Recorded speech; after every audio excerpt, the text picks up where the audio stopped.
Hello friends, आज हम आपको 2 से 10 तक के विभाज्यता के नियम के बारे में पढ़ाएंगे। तो चलिए शुरू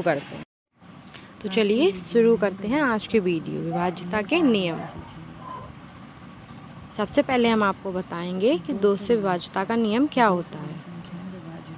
2 से वही संख्याएं विभाज्य होती हैं जो संख्याएं सम होती हैं। अब सम संख्याएं क्या होती हैं? सम संख्याएं वे संख्या होती हैं जिनमें इकाई का अंक 2, 0, 4, 6, 8 आदि हो, मतलब जो इकाई पे 4, 6, 8 या 0 आए। तो जैसे 12 है, 12 में इकाई का अंक क्या है? 2 है। 206 में इकाई का अंक 6 है। 280 में 780 में इकाई का अंक 0 है। ऐसे ही 844 में इकाई का अंक क्या है? इकाई का अंक 4 है। ऐसे ही 96,026 में इकाई का अंक क्या है हमारा? 6 है। तो ये सारी संख्याएं कैसे विभाज्य होंगी? ये सारी संख्याएं हमारी 2 से विभाजित हो जाएंगी। जैसे 12 है, 206 है, ये सारी संख्या कैसे विभाजित होंगी? सारी संख्या 2 से विभाजित होंगी। अब नंबर 2 पे आता है 3 से विभाज्यता। जो हमें संख्या दी है उनके अंकों का योग करना होता है और जो योगफल हमें मिलता है वह 3 से विभाजित होना चाहिए। मतलब जो हमें नंबर दिया है पहले तो हमें उनके अंकों का योग करना है, ऐड करना है उनको, और फिर जब जो हमें उनका मतलब योग प्राप्त होता है, अगर वो 3 से विभाजित हो रहा है तो वह संख्या भी 3 से विभाजित होगी। जैसे 243 में 2 + 4 + 3 तो कितना आएगा? 4 और 2 6, 6 और 3 9, और 9 3 से विभाजित होता है, यानी कि 243 भी 3 से विभाजित होगी। तो ये हो गया 3 से विभाज्यता का नियम। अच्छा, एक और एग्जाम्पल के साथ समझिए। जैसे है 81 में 8 + 1 तो कितना हुआ? 9, और 9 3 के पहाड़े में आता है, 3 से विभाजित होता है। तो 81 भी हमारी क्या है? 3 से विभाजित होगी। ठीक है। अब हम आपको नंबर 3 पर सिखाएंगे 4 से विभाज्यता। 4 से विभाज्यता के लिए हमें दिए हुए नंबर, मतलब जो नंबर दिया हो उसमें अंतिम के 2 डिजिट देखने होते हैं, या फिर इकाई के अंक पर 0 होना चाहिए, या फिर लास्ट में जो 2 डिजिट हैं वो कैसे होने चाहिए, मतलब देखने होते हैं। क्या देखना होता है उनमें? अच्छा देखिए, जैसे हमें दिया है 45,920, तो उसमें जो लास्ट में 20 है वो 4 के पहाड़े में आता है, तो यानी कि ये 45,920 4 से विभाजित हो जाएगी। ऐसे ही दूसरा नंबर हमें दिया है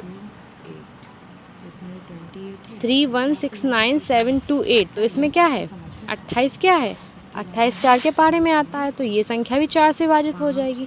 अब नंबर 4 पे 5 से विभाज्यता। दी हुई संख्या में इकाई का अंक 5 हो या 0 हो, ये तो हम सब जानते हैं कि 5 से कौन सी संख्या विभाजित होती है? जिसमें इकाई के अंक पे या तो 5 हो या फिर क्या हो, या फिर 0 हो। जैसे देखिए आप, जैसे है 5,695, तो इसमें इकाई के अंक पे क्या है? 5 है, तो ये संख्या कैसे विभाजित होगी?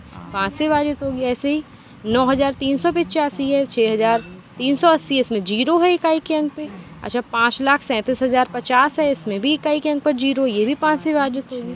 अब नंबर 5 पे आता है 6 से विभाज्यता। जब कोई संख्या 2 और 3 से विभाजित हो जाए, मतलब जब कोई संख्या 2 और 3 से विभाजित हो जाए तो वह संख्या 6 से भी विभाजित हो जाएगी। 6 के फैक्टर क्या होते हैं? 2 और 3, यानी कि जो संख्या 2 और 3 से विभाजित हो जाए वो हमारी 6 से विभाजित हो जाएगी। जैसे अगर हमें दिया है 342, तो 342 2 से विभाजित होगी और 3 से विभाजित होगी, तो यानी जो 342 है वो हमारी 6 से भी विभाजित हो जाएगी, क्योंकि ये 2 से भी हो रही है और 3 से भी हो रही है, तो 6 से भी हो जाएगी। ऐसे ही हमें अगला नंबर दिया हुआ है 726, ये 2 से विभाजित होगा और 3 से भी, तो ये संख्या हमारी 6 से भी विभाजित हो जाएगी। अब हम सीखेंगे 7 से विभाज्यता। कौन सी संख्या 7 से विभाजित होती हैं? दी हुई संख्या में इकाई के अंक को दोगुना करके, मतलब जो इकाई पे अंक दिया उसे दोगुना कीजिए और फिर दी हुई संख्या में से घटा दीजिए, तब जो संख्या मिले वह संख्या यदि 7 के पहाड़े में आए तो वह संख्या 7 से विभाजित होगी, वरना 7 से विभाजित नहीं होगी। अच्छा देखिए कैसे, जैसे हमें कोई नंबर दिया हुआ है 343, तो 343 में क्या है? दी हुई संख्या में इकाई के अंक को दोगुना कीजिए, मतलब इकाई के अंक क्या है? 3 है, तो 3 को दोगुना करेंगे, डबल करेंगे तो कितना आएगा? 6 आएगा। और इकाई के अंक को दोगुना करने के बाद क्या करना है हमें? करके दी हुई संख्या दी हुई संख्या में से क्या करना है, घटा दीजिए। अच्छा, इकाई अंक डबल किया, 6 आया। अब उसे दी हुई संख्या में से घटाएंगे यानी कि 34 में से माइनस करेंगे 6, तो कितना बचेगा, 28 आएगा। 28 7 से विभाजित होता है, 7 के पहाड़े में आता है, तो यानी कि 343 भी 7 से विभाजित हो जाएगी। इसी तरह से आप और भी एग्जाम्पल से समझ सकते हैं। ठीक है, चलिए आगे देखते हैं। आगे हमें दिया हुआ है 1001, तो इकाई का अंक है 1, 1 को डबल किया 2 आया। अब इसमें से 100 में से 2 को हम माइनस कर देंगे तो हमारा आएगा 98। अब 98 हमारा 7 से विभाजित होगा, हाँ 98 हमारा 7 से विभाजित हो जाएगा। देखिए कैसे, पहले हम 9 को विभाजित करेंगे, 7 एकम 7 करेंगे, फिर यहाँ पर बचेगा 2।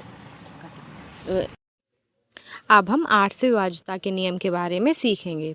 तो दी हुई संख्या में अंतिम 3 अंक को देखा जाता है, मतलब जो संख्या 8 से विभाजित होती है उनमें अंतिम 3 अंकों को देखा जाता है। या तो भी संख्या 8 से कट जाए या फिर अंतिम 3 अंक क्या होने चाहिए, 0 0 0 होने चाहिए।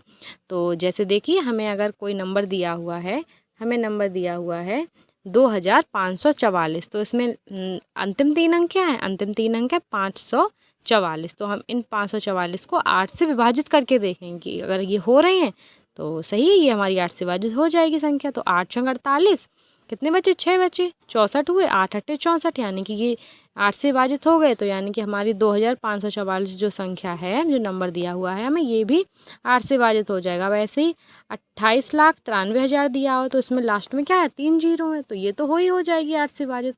अच्छा, 9 से विभाज्यता के नियम देख लीजिए। दी हुई संख्या में सभी संख्याओं का योग 9 से विभाजित होना चाहिए, मतलब जो हमें नंबर दिया हो उसमें हमें जितने भी डिजिट हैं वो अगर 9 से विभाजित हो रहे हैं, उनका योग अगर 9 से विभाजित हो रहा है तो वो संख्या भी 9 से विभाजित हो जाएगी। जैसे 18 में 2 डिजिट है, 1 + 1 और 8, तो 1 + 8 करेंगे, कितना आएगा, 9 आएगा। तो 9 तो 9 से हो ही जाएगा। तो अगला हमें नंबर देखना है। अगला नंबर हमें दिया है 2880। तो 2880 में 4 डिजिट है, 2 + 8 + 0, तो इनका सम क्या होगा, इनका सम होगा 8 8 16, 16 और 2 18, तो 18 हमारा 9 से विभाजित हो जाएगा। अगला नियम है 10 से विभाज्यता का नियम। तो 10 से विभाज्यता बहुत ही सिंपल है, बस हमें इतना देखना है कि अंतिम अंक 0 होना चाहिए, मतलब लास्ट में नंबर में 0 होना चाहिए। जैसे 140 है, 1000 है, 2000 है, 150 है और 12,030 है, तो ये इनमें सब में लास्ट में क्या है, 0 0 है, तो ये तो कट ही कट जाएगा। तो अगर आपको वीडियो अच्छी लगी हो तो लाइक करें, शेयर करें और हमारे चैनल को सब्सक्राइब